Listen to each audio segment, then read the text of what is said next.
What's up, everybody? How's it going? Good to see you all. Oh, what's up, Maddie? I see you, Alexis. Welcome to it. What's up, Rye? Good to see you. Can you guys hear the music? Or not? I don't know if it's loud enough. Either way, let me know.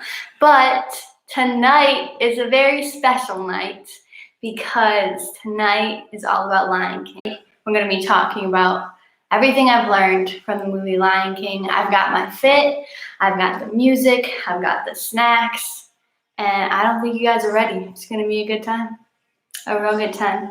And, I'm assuming everyone has seen The Lion King, but if you haven't, you've been able to, you've had like your whole life to watch it because it came out forever ago. So there will be some spoilies. I'm sorry. Guys, my mom is watching. Hi, Mom. I love you. Oh, what's up, Michelle? What's up, Owen? Yes, Riley. Riley's throwing shade because last Thursday, I did during quarantine and cozy. I ate like the elf spaghetti breakfast. You know how we made the spaghetti with chocolate syrup and marshmallows and all that good stuff. And so she's like scarred from that, but it was really good. So I don't know. They hate him, but it's okay. It's all right. It's all right. Yeah, exactly. Blake, you know it's good. It was really good. I'm not gonna lie, it was really good. So you guys should try that for sure. But I just want to let you know, if you have not seen Lion King, I'm sorry, there will be spoilies tonight because obviously I'm going to be going through the movie a little bit. But I want to know, what is your favorite song from Lion King? Hit me with it. The next song that's about to play is my favorite. It's I Just Can't Wait to Be King. That's a good one.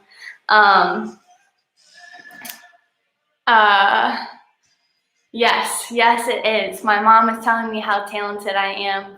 She's the best mom there is. So sorry, all you other moms, can't be my mama.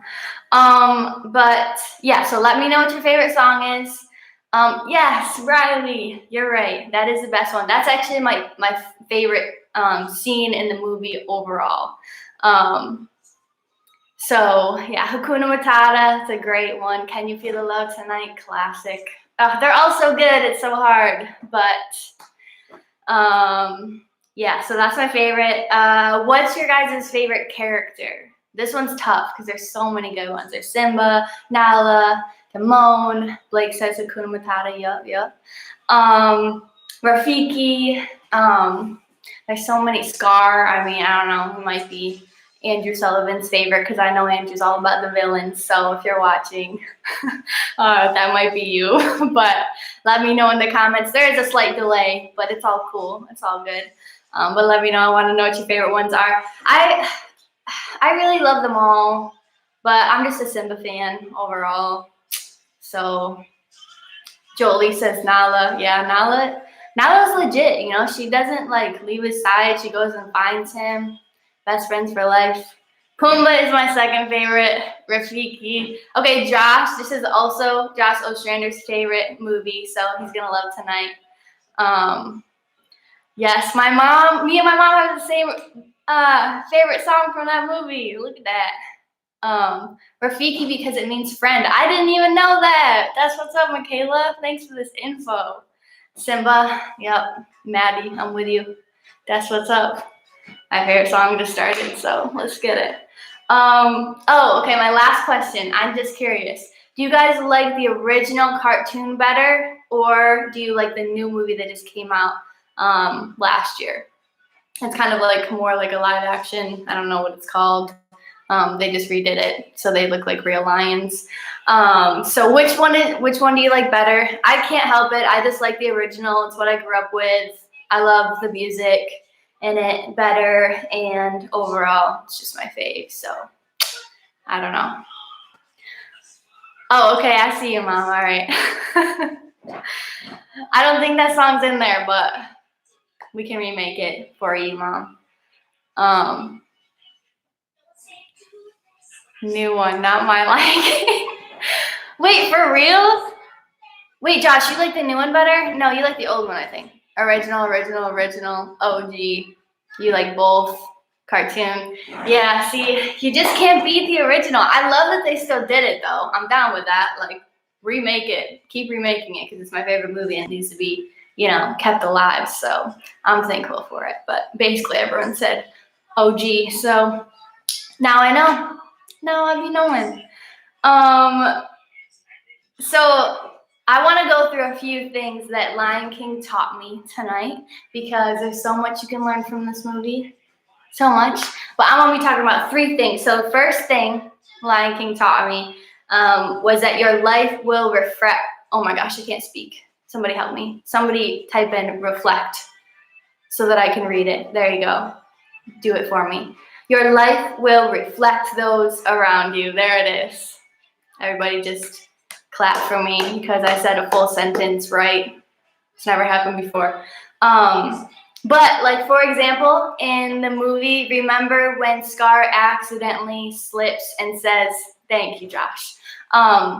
Scar accidentally slips and says, talks about the elephant graveyard, right? And then Simba's like, oh, I gotta go check that out. And so him and Nala go, and they check out this elephant graveyard, and they almost die because all the hyenas are posted up there and they're trying to eat them.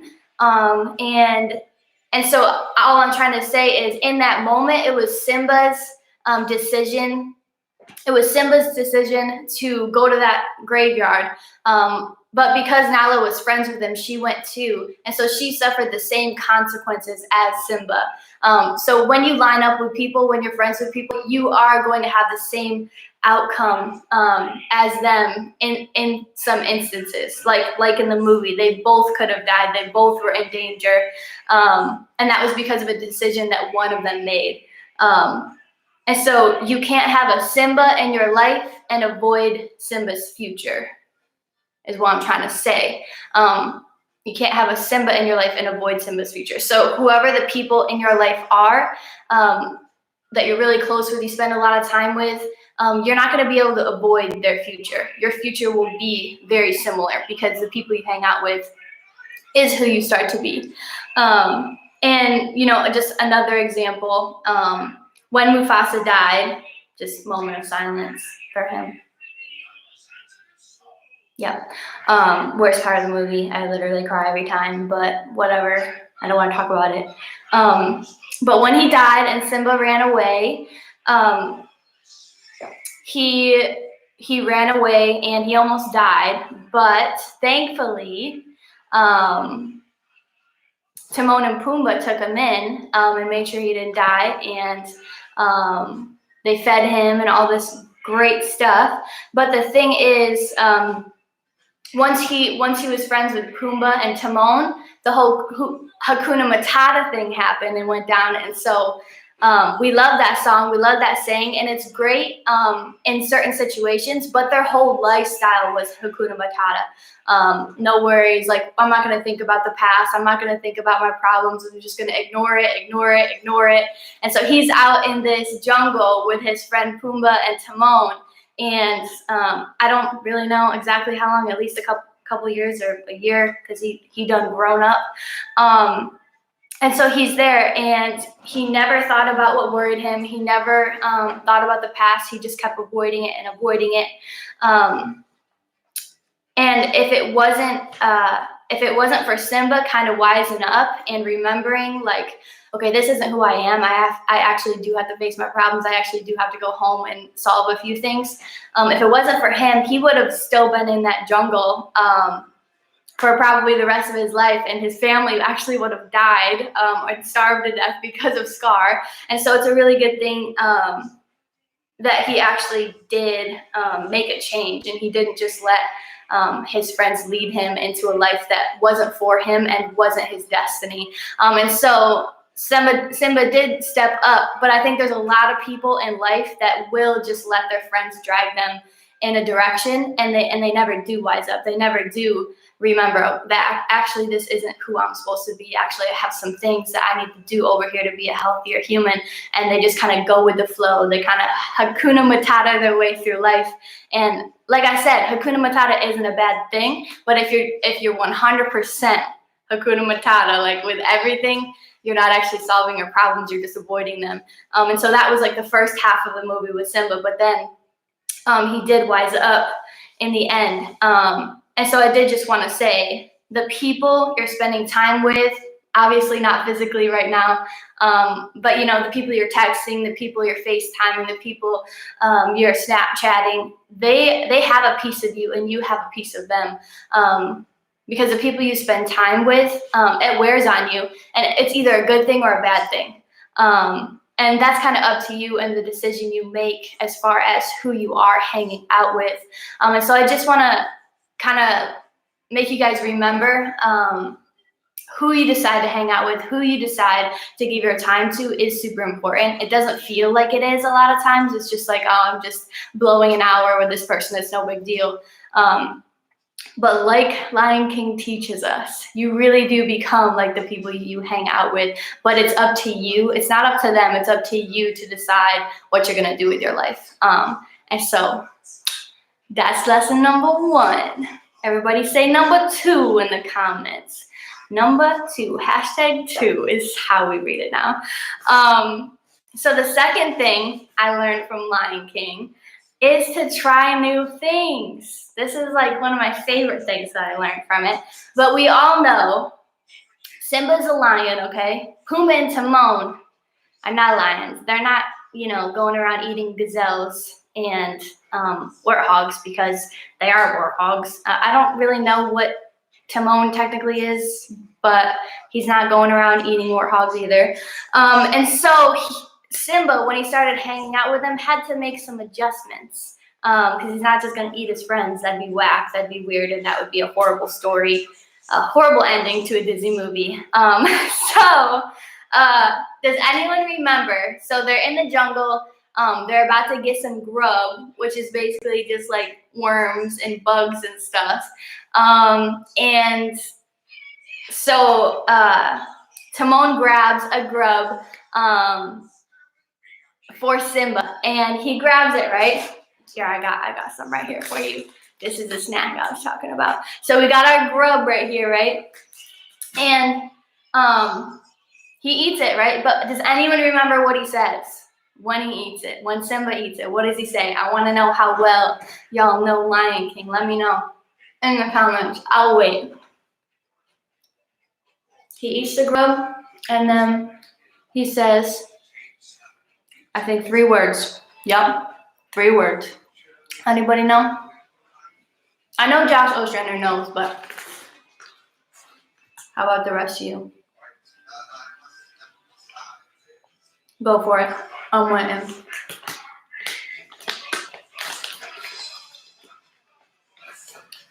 Yeah, Michaela.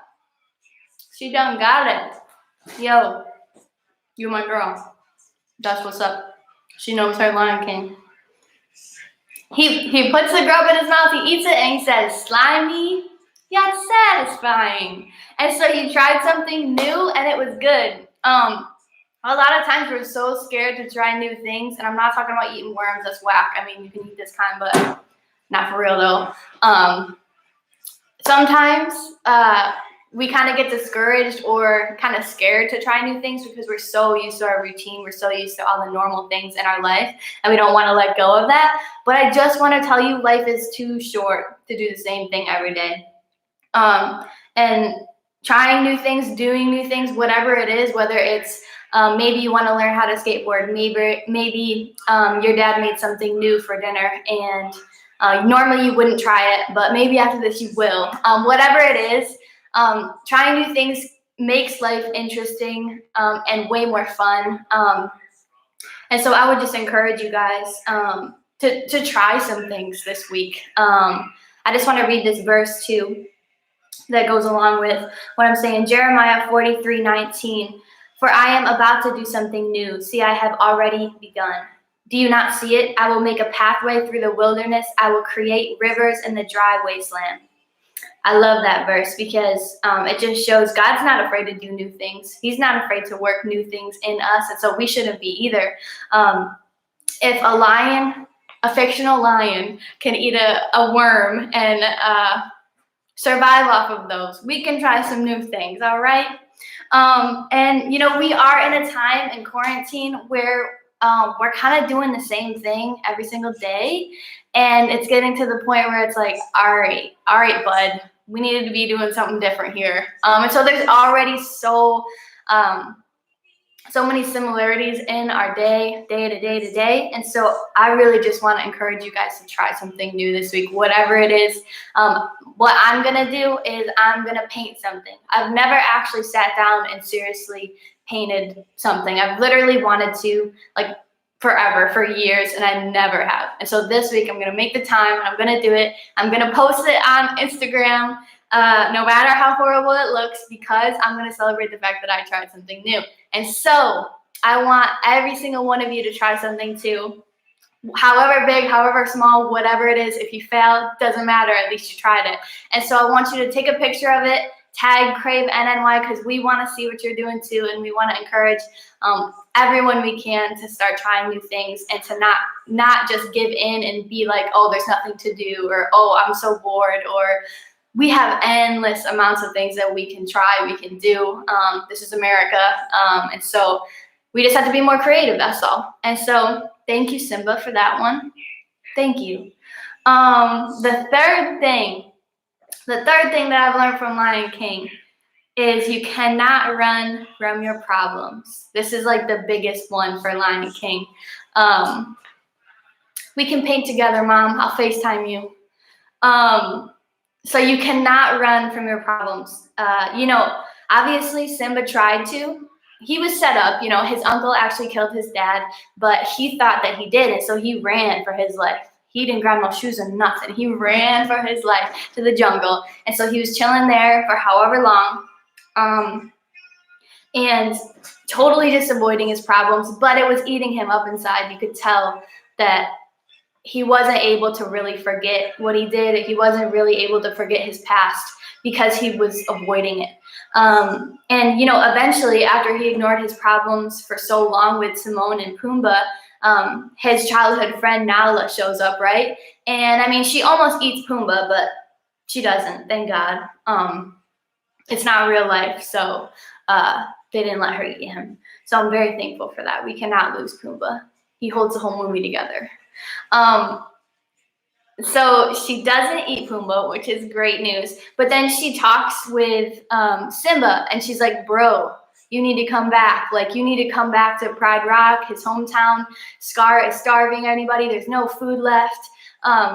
You need to come and take your rightful place as king. And he's like, no, bro, like, no. Because he had been hanging out with Timon and Pumbaa for so long now, and he's been Hakuna Matata his whole life now, well, most of his life now. And so the thought of even facing his problems was like, no, bro, swerve. Like, I'm good on that. And so it took a lot of convincing from Nala and also Rafiki. He had a spiritual encounter with Rafiki, the monkey, and I mean, he had to get hit in the head a couple times too. That helps sometimes. And so finally, he decides to face his problems, to face his past. And so he goes back home, and he finds out that Scar actually killed his dad and not him. And I'm sure he's super relieved, but also super angry. And so he defeats Scar. He becomes king. He gets with Nala. They got a baby. Everything's good. Happy ending. But I just want to say that would not have been the ending if Simba would have chosen to ignore his past, to ignore his problems, and and to continue to run from them. The Lion King, this is how it would have ended. This is an alternate ending. Everybody ready? So he'd be chilling out in the jungle, and his mom and all the other lions would starve to death and die, and Pride Rock would literally just be Scar chilling there, and that's the ending. No one wants that ending. That's a horrible ending. That's a stupid ending. I don't like that ending. Disney's all about the happy endings, man. That's why we watch it. And so I just want to say it's a happy ending because Simba stopped running from his problems and he faced them. And so if you have things in your life where you know deep down you need to talk to someone, or you know deep down maybe you need to talk to your parents about a certain issue or a counselor or whatever it is, I would encourage you. You have extra time. You have us here at New Life you can reach out to. And so stop running from whatever that problem is. Stop running from whatever's in your past and try to face it and see if you can get through it in a more healthy way. And I mean, I just want to say, man, Lion King is full of truth, man. Biblical truth and just truth and great ideas, man. This is why it's my favorite movie. It's the best, you know? It's the best. And so this week, let's make sure we're surrounding ourselves with the right people, with the right friends, people who celebrate us and love us and lift us up. Let's make sure we're trying at least one new thing and tag Crave NNY because we want to see and we want to celebrate with you. And then let's make sure we're not avoiding our problems and we're actually taking them head on and solving them so we can move forward and be more healthy. And so that's really all I have for you. Those are the 3 things that I've learned from Lion King, as well as many other life lessons that have helped me get through. I mean, look at this fit right now. This is what I'm gonna be buried in. I got my yellow shoes too. We out here, man. We out here. So that's all I have for you. But I do have one more super cool, awesome, dope announcement for you, and I don't even think you're gonna believe me, but we have a special guest speaker next week at 7:30 p.m. and his name is Reggie Dabbs, everybody. Homeboy is gonna be on our channel live at 7:30 next Wednesday, and so whatever you gotta do to move your plans, you better move them, okay? This is quarantine. I know you got extra time, so you better move whatever your plans are and be here next week at 7:30. If you don't know who Reggie Dabbs is, I'm sorry. He's been here at countless Red Lines. He's one of the #1 speakers in America, and so you don't want to miss it. He's awesome. He's hilarious, and he's our dude. So be here next week. It's going to be awesome. And yeah, you guys are going to be hype about that. I know you're going to love it. And so one last thing too, go ahead and share this video with some of your friends that might need some encouragement right now. I know if you guys need encouragement, I'm sure you have friends from school that could use this message tonight. So definitely share with them. And I love you guys so much. This has been super chill. And this has been really fun. Lion King, man. Get you through. I miss you guys and hope you have a great rest of your night. Bye, Mom. I love you. Bye, guys. Have a great Wednesday. Peace and blessings.